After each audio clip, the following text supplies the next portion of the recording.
Happy Sabbath, our viewers, and welcome to Raila'S Command TV, the tallest man in Black Africa. Raila Amolo Odinga understands one thing very clearly, that the cornerstone of power is the people.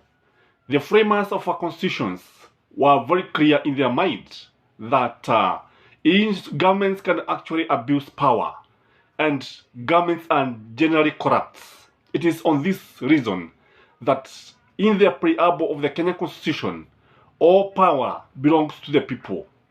The people can change even the name of the country. For instance, Kenya can be given another name. I don't know which name you would suggest. The other thing that people can do, people can change the executive, can do away with the executive. People can do away with the legislature. People can do away with the judiciary.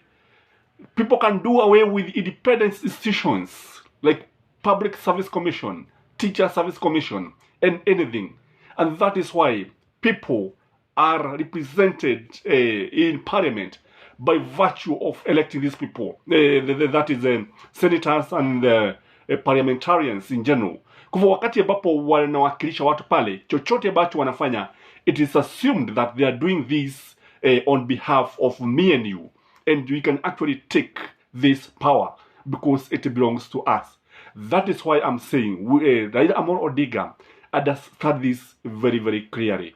And people are very, very powerful. Maybe many people have not realized that they are more powerful than the president. They are more powerful than the legislature and even the judiciary. And Raila have said, if there's one person who understands this very clearly in Kenya, it is Raila Amolo Odinga. Raila is always the people's defender. He has always stood with the people. Raila is the one person who has used the people to achieve many things. And when you look at Raila Amolo Odinga, you realize that he is planning to use the people to disorganize William Samoei Ruto. He is planning to use the people to make William Samoei Ruto very busy trying to fight fires, trying to put off fires. And if you look at the situation now, you realize that William Samoei Ruto is fighting fire, is trying to put off fire that was started by Raila Amolo Odinga. And when Raila came out through the people defending the Cherera 4, and he's telling Parliament to stop the nonsense of using the Jago rule to put away or to do away with 4 IBC commissioners who are defending the people's right, who stood with the truth, who said that IBC was conducting a fraudulent elections. Kwa kama unavyoona utaona kwamba Raila Amolo Odinga amejipanga vizuri sana na anajaribu kuwatumia watu kuhakikisha kwamba hawa watu hawajafurushwa. And again, when you look at Raila Amolo Odinga has the majority of citizens behind him. In fact, the blue state constitute more. The many people who support the blue state. You cannot compare them with those who are supporting William Samoei Ruto's side, that is Kenya Kwanza or UDA ukitaka. Kwa kile ambacho tunaona ni kwamba Raila Amolo Odinga is also using the people's power to reform the judiciary. He is also using the people's power to even maybe to change the constitution. And that is why you see Kenya Kwanza is restless. That is when you see the Kenya Kwanza is having sleepless nights. And ukiangalia jana utaona kwamba like they unleashed Oscar Sudi now to deal with Raila Amolo Odinga. Tumeona ya kwamba akimwambia yesterday, if you go to Oscar Sudi's Twitter handle, this a tweet that he say is telling William Samoei Ruto not to answer, not to talk to Raila Amolo Odinga, not to answer him even through Twitter, and to leave him to the bloggers. In fact, he's calling him the old man. Leave that old man alone. Leave him to the bloggers.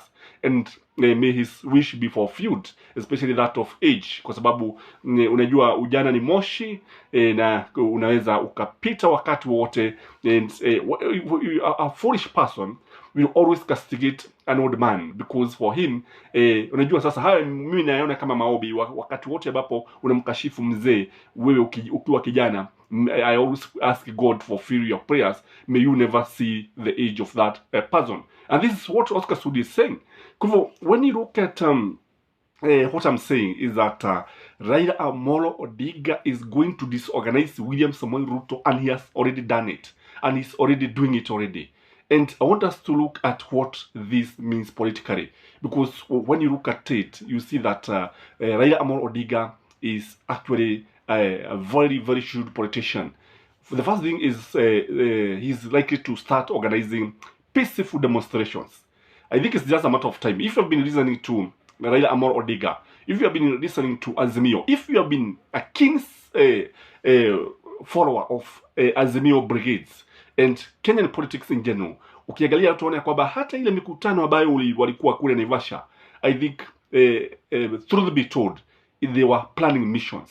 They were planning missions because this is one way that Raila presence will be felt in this country. Remember, he is one person who cannot do without politics. Again, it also means that other than holding peaceful demonstrations, because I think I've said it's just a matter of time before we start seeing Azimio calling for public demonstrations, peaceful demonstrations countrywide. The other thing is that it means holding public rallies countrywide. Kama tutakavyoona hivi karibuni, utaona ya kwamba Raila Amolo Odinga atajitokeza na kuwa na mikutano mingi kote nchini, and he's very good at this. Now, that's why I'm saying William Samoei Ruto need to up his game. William Samoei Ruto's government need to know how to handle Baba, kwa sababu Baba sio mtu, is not a pushover. It's not a pushover. You ignore him at your own peril. Na ukile ambacho tunaweza tukasema ni kwamba ukitazama vizuri sana utaona kwamba Baba anafaulu kabisa when you compare him to Kenya Kwanza, because Kenya Kwanza looks like they are clueless, look like they don't know what they are supposed to do, when, how, and using which approach. Again, it also means using the county governors who are affiliated to Azimio. Kwa sababu unajua, these are independent governments, by the way, although they are interdependent with the national government. Ukisema ukweli ni kwamba if a county, for example, like a county like Kisumu, a county like Kakamega, if it's controlled by Azimio, then it means they are likely to follow what Baba is telling them. It means that they are likely to implement policies of Azimio, and this, I think, is not going to augur well with the national government, because I can foresee a lot of competition between the county government and the national government. I can see a lot of rivalry between the two levels of government. It also means using parliament through private members' motion to bring issues that are going to favor the people. And this way, you find the MP and senators who are affiliated to Ruto, most of the time they'll be fighting these policies. Na wakati jambo hili litatokea, utaona kwamba, because you see, it is very clear that Kenya Kwanza doesn't have a clear agenda in parliament, doesn't have a clear agenda in the Senate. So when it comes to Baba, ikiwa ataleta maswala, ikiwa ataleta the various motions that are going to favor the people, you see, most of the time Ruto will be trying to put off this fire together with his people, that is full soldiers. It also means using Azimio affiliated county assemblies to come up with the policies that are going to favor Azimio, to come up with the policies that are in agreement with Azimio. And again, I can also see a lot of friction, especially in Nairobi, because when you look at Nairobi, Nairobi is one county that can change a lot of things in Nairobi. And you know, Nairobi is the capital city of East Africa. And wakati ambapo matukio mabadiliko yanatokea hapa na pale, I think Sakaja will have no other choice other than doing what the county assembly is doing, because what I have realized in politics is just a matter of interest. Na ukiangalia sana Sakaja, utaona kwamba Sakaja is doing what Azimio county assembly members want him to do, because you cannot ignore them, because you cannot learn the county assembly like you learn a church. And this is why Kawira Mwagaza is failing, because she wants to learn the Meru county is a church. These are two different things. You have to feed, you have to give money to the county assembly members. You must oil their hands so that they can support you, and that is the reality. So kile ambacho tunaona kwamba Raila is totally going to disorganize William Samoei Ruto. The other thing is that what we are likely to have is two centers of power in this country. That is why you find Baba becoming very, very active. That is why you see him with Kalonzo. That's why you see him all the time with Mother Karua. And that is why you see Kenya Kwanza becoming restless. That's why you see them having sleepless night. Do you know sasa even William Samoei Ruto trying to answer Baba kwa sababu ya vile ambavyo, ni tisho kubwa sana. I've said Raila understands politics very well, and nobody understands politics than Raila Amolo Odinga, and many people thought that he was done, but I can tell you we have not seen it all, because right now anybody coming to Kenya will tell you that there's a man called Raila Amolo Odinga. In fact, before you even realize that there is a government, some people, some foreigners think that he is the president because he's the most popular, I think, politician when it comes even to Pan-Africanism. Again, it means that we shall be having high voltage politics in this country. If you thought that the politics are over, you better brace yourself for a moment of 5 years.